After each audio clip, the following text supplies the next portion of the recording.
Good afternoon, everyone. This is Christian with PerfectStockAlert.com, a 100% free service for smart investors and traders. All we ask in return, please refer a friend.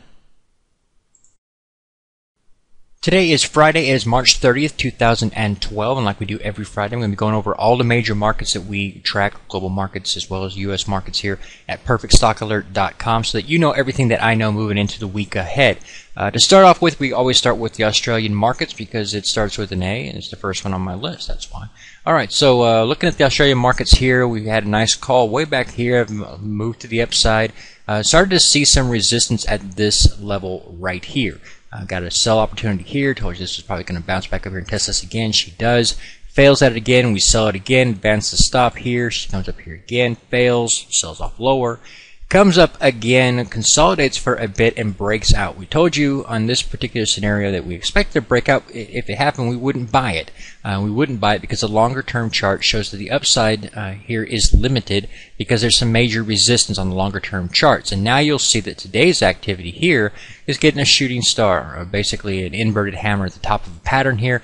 And that is telling you there is sell pressure there. There is that resistance we talked about. That's why I didn't buy it, because I don't think the upside's got a lot of room to run. Let's look at the longer-term chart and I'll show what I'm talking about. Okay, here we are looking at a, let's see, 2-year, 3-month chart of the Australian markets here. Each one of these candlesticks represents a single week of activity. This is a longer-term chart here. You can see that overall we are in a major downtrend going on for a while. And then there's maybe some potential here of a possible reversal. That's what people might be trading here. But like I said, I think the upside is limited here because you have the resistance at the 200-day moving average right here, and then you just actually closed above the 50-day, so you may break out. That's why some people are trading to the long side. But you've also got this previous support here that broke down. That's going to be adding resistance as well. So you don't have a lot of upside before you hit that resistance. So again, I'm just not going to be a buyer of this particular market. First chart we're going to look at for the U.S. will be the Dow Jones Industrial Average. I'm not going to lie to you, the U.S. markets, I could be wrong on this. I don't know that I am, and I personally wouldn't buy it. Even if I were, I'd get stopped out of a short position, but still wouldn't buy it. And you'll learn why as we get over more of these charts. But the main thing here, I'm going to show you both sides of this story, my version and then what someone else may be looking at. When I'm looking at this overall chart here, the short term, I can see that we have got this move to the upside here. Note this high or this close point here and the current close back here, and you can see that we have a trend moving up here. However, you're looking at the ultimate oscillator high point here and high point here, which is indicating momentum. It's actually waning or falling away. So with that situation, you have a bearish divergence, which is telling you that this move to the upside is unsustainable. That's my big concern right there. Also, you'll notice that this move up here makes a high point, hits a shooting star candlestick or an inverted hammer at the top of the pattern, pulls back, jumps up again, does it again with a lower series of highs. And that's why I have a stop set here and a short as of here, so I'm actually selling this situation today as well. So that's my view on it. Now someone else may view it differently. Let me draw it out again. They would have to actually ignore this bearish divergence because that is there no matter how you look at this chart. They could have to look at it and say, okay, what we have here is still a series of higher lows. You got a low point here, low point here, and we'll just pretend that this one right here is ever so slightly higher than the previous, so you're still in an uptrend. They'll have to also ignore the fact that you have this low, this high point and this lower high right here. So they're just thinking that this is going to shake it off and move to the upside and continue to move to the upside. Now, that's possible. I could be wrong, like I said. If you are trading that strategy, that's where I put my stop, right there at this low point here, and then advance that stop to every candlestick until I get eventually kicked out. Don't lag it more than 2 candlesticks behind. That's my method. But you don't want to trust this market to just keep going higher and close your eyes and go take a vacation, because it's just not going to happen. The French 40 CAC index, this one is actually in a downtrend, and no question about that. When you have a scenario, we talked about this before, we had this move here. You could draw it this way. Okay, you got to have the first shoulders here, the head forms here, then we jump up here, form the second shoulder, and we break below the neckline, closing below that point there. Very bearish, confirming the head and shoulders pattern once it closes below the neckline. So everything here is very bearish. I wouldn't be a buyer here. You can get this high point here, lower high here, low point here, lower low here. It's in a downtrend, period. We did see a move back to the upside here, That's not uncommon on a head and shoulders pattern to see a move back to the upside to test that resistance line. Previous support was here on that neckline. Now you're going to move up to see if it's acting as resistance, and that'd be another opportunity to short it. I have my stop set right here. Makes sense to me. The only way for this to reverse to an uptrend would be to take out a previous high, so that's why my stop is right there. With head and shoulders patterns, you can get a target for how low you expect it to go. You simply take the high point of the head and down to the neckline, measure that distance out mathematically, and then subtract that from the actual breakout point of the neckline right there. So you simply subtract that distance and you get an idea of how low you expect it to go. You also notice we only sell off about half that target before we reversed here, but this low point here, I don't think it's actually the bottom. We saw something similar to this, and I'll show you later in the oil chart where you had it look like a bottom, but like I said back then, and I'm saying now, there's not a hammer candlestick formation there. And without that, it's not typically the bottom, so they oftentimes will fake people into buying when in fact they're going to end up going lower. You'll see that later. The German DAX composite, same overall story. We had this high point here that hits the shooting star formation after about 1, 2, 3, 4, 5, 6, 7, 8 consecutive days to the upside. That's above average. She sells off here. She jumps up again, hits another shooting star formation, making a series of lower highs, and then she goes lower, making a series of lower lows as well. This trend has shifted from an uptrend to a downtrend, so I'm selling it right here, right now, even with this bounce back to the upside. My stop is actually on this one way up here. It's kind of generous. I could set it right here, but there's not a big difference between those two, so whatever. You do have a bullish situation developing on the gold chart, which you actually could trade. I'm debating whether or not I'll update my chart to show that I would do it or not. I'm just not really a big fan of it right now, but it is there, so let me draw it out for you. You've had this major sell-off back here. We bought it and got stopped out right there. Actually, I think it was on this day that we got stopped out, but in any event, we're stopped out. She moves to the downside here. We try to trade it again. We get stopped out again. She keeps moving to the downside. Lower lows, lower series of highs. But you could draw it like this. You could say that this was the low, here's the high, here's the new low, here's the lower high, here's another low, and now she's broken out, making a series of higher highs, and then she pulled back, and you get a hammer candlestick formation, B, a series of higher lows. So I could see somebody saying, okay, this is turning, and I'm going to be a bull here. I could see that and totally understand that concept. You could, in fact, be a buyer there. The way I would simply do that was be a buyer at the high of today's activity or lower if at all possible. You had to set a stop right here. I'll probably update this chart later this weekend to show the stop loss limit and so forth and so on. The Hong Kong Hang Seng Index in an obvious downtrend, which means we're not trying to buy it in any way, shape, or form. Also notice this here, not a hammer candlestick formation. You've got this high point, move down here to a low, and jumped up, make a lower series of highs, make a lower low, lower high, and now, as of today, I believe, a lower series of lows. So no, I wouldn't be a buyer of this. The India Bombay Stock Exchange, or the BSE, moved up about 2% today. A real nice move if you like that kind of thing. However, I wouldn't buy it, and for the same reason. We've got a series of lower highs still in play, and you got a series of lower lows. So trying to buy here and calling a bottom is just a really difficult trade to do, and I don't recommend you do it very often. It's something that it can go bad real quick on you, and you'll be wrong more times than you'll be right. You'll see it later on in one of my charts. I'm actually trying to call a top, and I warn people that I'm doing that, and it's a higher risk trade. So no, I wouldn't do that with this one either. Japan's iShares, or the EWJ. What we have here, a lot of traders will be looking at this. So we did try to trade this one on this pullback here, simply because this was the high point. You had to test that high before you make a decision on what you're going to do, whether to turn into a downtrend or whatnot. So that was why we were looking for a buy opportunity down here. She makes this move up here and then finds some resistance, sells off, and she just basically starts doing this sideways moving pattern. She's come up here now and playing with that high point there. You might get a breakout, and some traders may trade that. I'm going to pass on this one. I don't like to play the breakout when the markets are so overextended the way that they are, because they tend to be false breakouts, as you'll see in a minute. The London Financial Times Index, or the FTSE, this one is in a downtrend. Looks much like the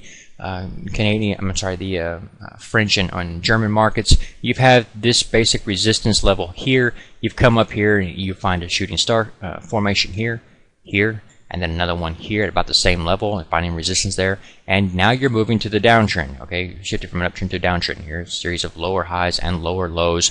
Again, we've already been selling this, and I would continue to do so. I don't see this as being the bottom. Note this candlestick formation, not a hammer candlestick formation there, and not even an inverted hammer like this. Okay, at the bottom of a pattern, which can call for a reversal. We don't even have that here. So there's nothing here that I like on the long side, and I think we still have more room to the downside before we start finding some actual strength.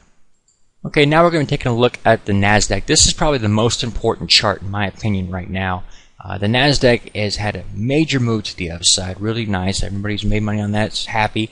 But I'm attempting to call it top here, and I've got a couple of reasons for that. The first thing you got to know is that we still have an overall uptrend in play right now.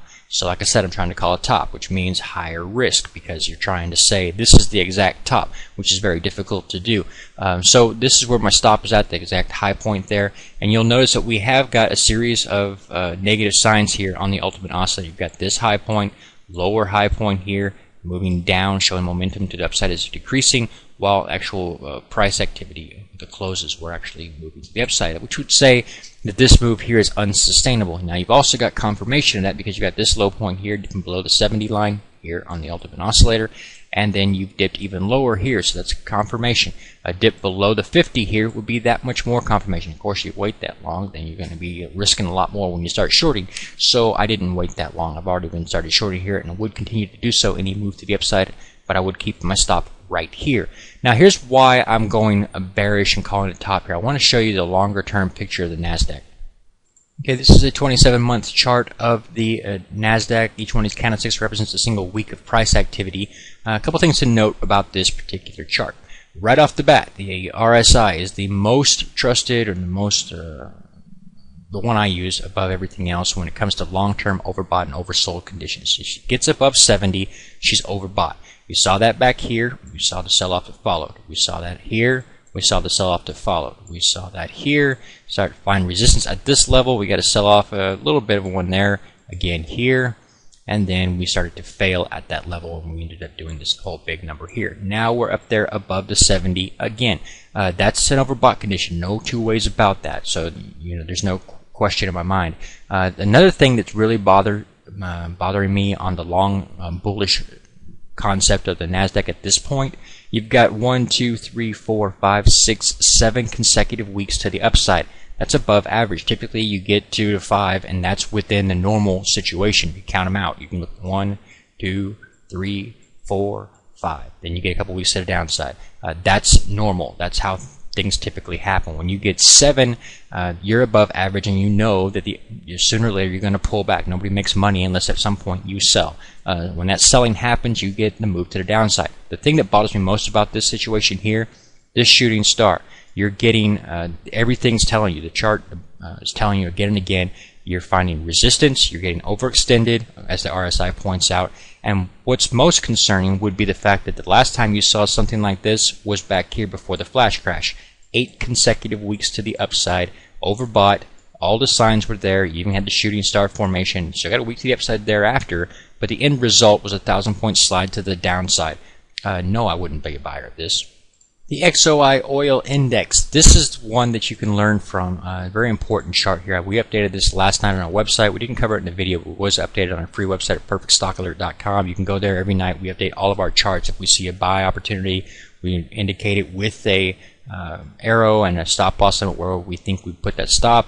And that particular case, we actually were bullish on being able to trade to the upside. Take the stop, advance it, and keep moving it until you get stopped out. This situation is, very bearish topping pattern that you had here. We had the first shoulder, then we had the head, and then we had the second shoulder. Notice that the resistance is about the same level in both cases of the shoulder here. Then we just drew out the neckline and said when you close below that, that's the point that you got confirmation of this head and shoulders pattern. That happened. We then measured this distance out, told you, okay, we can measure this just like we do with anything else, and measure it out and say from that point we expect it to fall about this distance. And at that point, we'd be looking for a reversal potential opportunity there. And it's basically the previous support level here, so it doesn't surprise us that we're starting to see support here, right? Okay, makes sense.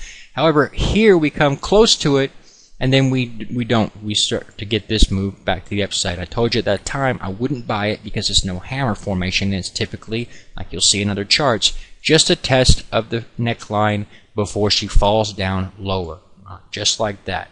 And I don't get back into it or even consider it until we get what a hammer candlestick formation, just like that. So now we can start to look at it from a bullish perspective, at least of a bounce and a test to see if we can test this previous high. Well, we may fail at it. I don't know. The main thing here, that's why you advance your stop, because you may come up here and say, no, never mind, and come back down and then linger here for a while. We don't know. The main thing here is just advance your stop if you're long. Another high-profile chart that I'll definitely be watching next week will be the UUP, or the U.S. Dollar Bullish Index Fund. And this one is basically the inverse of the markets. This is my strategy here. If the markets peak, and if I'm right about the markets coming to a peak and they're going to sell off, and people are going to sell stock and they're going to what? They're going to get dollars. And when they buy those dollars, effectively buying those dollars, it's going to drive the price of the dollar higher. So watching this chart makes a lot of sense. Also, as I mentioned earlier or this week I should say, we have ourselves a scenario where we have an inverse head and shoulders pattern. You've got this high point to a low. Okay, you get this scenario here, here, here, and here. Okay, we find resistance at support at 2184. We come up here about the same level and find support again. So we're looking like an inverse head and shoulders pattern. It won't be confirmed until you break and close above the neckline here. However, if this happens, and you can again measure this distance out and get an idea of how high you expect it to go. I just want you guys to know that. So you can be a buyer here. I do have it marked there with a stop off the low point of the head there. The inverse head. So that's why there's the buy strategy here. It's a bet that the markets are overextended and are going to sell off, and therefore you would see the dollar rise. The Russell 2000 Small Cap Index, some people may be playing this from the long side. I'm not. I'm going to pass on it. I don't believe it. I don't trust that the markets have a great deal of room to run to the upside, as they're overextended like I've already shown, and global markets are selling off. So I'm not trading it to the long side. I'm just leaving it alone. But some people could. They could look at this as being a high point, a higher series of highs, a low point, a higher series of lows. She's in an uptrend, and they're going to buy it. And I understand why they're doing it. And so if you are, this right here would have been your signal to start buying. Of course, you would have been a buyer today. Your stop would have been right here. But today's candlestick activity, it's dark cloud cover. It's not really a promising sign there, so I'm just glad I missed it. The S&P Large Cap Index. This is actually a U.S. chart that I did not start selling. I'm not going to do it at this moment. I do see potential for it to sell off, of course, but I don't see enough signs on the bearish side that makes me want to start selling now. Number one, you do have a series of higher highs. Number two, you got a series of higher lows. Number three, you got hammer candlestick formation here and here. The only thing I don't like about this is this little bearish divergence formation that you have right now, trending down, while price activity for the same corresponding time period was trending up. So no, I'm a big fan of that at all, and it's definitely something that you should watch, telling you that this market move to the upside is unsustainable. But you may be buying it. I can understand why you would buy here with the stop right here. I get that, but I'm just not going to do it. Silver market is a lot like gold. However, this one is not confirming the gold chart that we just looked at a moment ago, where the gold was showing a higher series of highs and higher series of lows, and so on. This is not being shown the same strength, at least in silver. You've got this close up here about, I can't read it, but it's about 33, pulls down to a lower low, comes up here a lower close, and then makes a higher series of lows. So you've got some, I don't know, kind of a messed up signal right there if you're just looking at the closes. So I'm not a big fan of that. I could see why people are buying it, but your stop's going to have to be right here. And today's candlestick formation does not look all that promising to me. Canada's TSX market, Toronto Stock Exchange, not a fan of this from a bullish perspective. I do like it from a sell perspective. We talked about this recently. You've got the first shoulder formation here, the head formation here, and then the second shoulder formation. Actually, I could draw it out like this. You can see that it's actually quite symmetrical in that it's doing basically the exact same thing it did over here the double top here and then rolling over, the same exact thing. We do have a hammer candlestick formation here, and here's something you can learn. This wick is just too long, and therefore it's less than trustworthy in my opinion. And when the wicks are very long like that, and they're problematic. Also, you've got a low point here lower than the previous one here, so you're getting all the signs that she's breaking down, not getting stronger here. So I'm not going to try to call this as a bottom and buy here. I do have a stop set right here as being my stop loss from the short perspective, but I'm looking and watching this neckline, because when we close below that, whenever that happens, if we do, if we close below that, you can measure this distance out here and get you a target for how low you expect price to go. Once it breaks through here, you can subtract that distance and get an idea of how low it's going to go. Also note the neckline has a negative slope to it. Whenever that happens, it's more bearish than if it had a positive slope. In this case, it's a very bearish chart, so I wouldn't be a buyer. The VIX Volatility Index. This runs the inverse of the S&P 500. Basically, it's an options. You can view the options being played on the S&P 500. And the thing to know about it is that it runs the inverse. So when it's moving to the downside, the S&P is moving to the upside, and vice versa. Every now and then, they will conflict with one another, and that means that one of them is lying. We had the S&P move to the upside, make a breakout to the upside, higher series of highs, and so we started to use this as an opportunity to sell it. We had this first leg here, we had this consolidation pattern flag here. We were expecting another one of these to the downside, which would call for the market to go much higher as the VIX fell lower. However, that didn't happen. It reversed back to the upside. We stopped out our shorts, and then she come up here and made a series of higher highs from the high points here, here, and here. So it started to get asking myself, okay, why does that happen? What is causing this? And it never kind of dawned on me that maybe the S&P was actually the one lying in this scenario, and it's overshot already, and it's unsustainable on its side, which makes more sense from a topping perspective. So I shifted and said, okay, then I'll go long here, keeping a stop off of this low. And so I would, in fact, be a buyer of any activity for the past 2 days. I'd be a buyer of that situation there, expecting markets will peak, she will move higher here. So that's my strategy, is what I'm playing it there and how I'm viewing the markets. Now you know everything that I know moving to the week ahead, okay? If you've not been to our free website at perfectstockalert.com, it's right there. It's 100% free. All we ask in return, well, please refer a friend. God bless, take care, enjoy your weekend, and be safe. Also, thank you guys for sharing our videos online. It means a lot to us. Please take a moment to review our disclaimer. The information provided herein is our opinion only. Under no circumstances do any statements here represent a recommendation to buy or sell securities or make any kind of an investment. You are responsible for your own due diligence. To summarize, we do not provide investment advice, nor do we make any claims or promises that any information here will lead to a profit, loss, or any other result. These videos are for educational purposes only.